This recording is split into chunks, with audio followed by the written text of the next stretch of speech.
We are at the historic Central High School. So we are here for summer enrichment, and my particular summer enrichment is called Disease Detectives. So you are the health inspector today.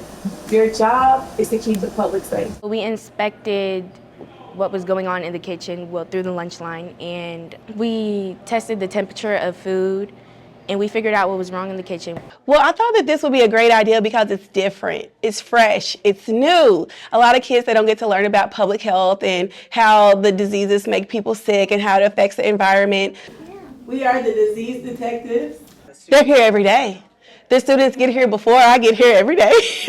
And when the classroom is over, the class is over at 1 o'clock, no one leaves. I have to tell them, hey guys, it's time to go home. They're very engaged, a lot of research, a lot of learning, and most importantly, because it's something that they're interested in. It's something that they like, something that they want to know more about.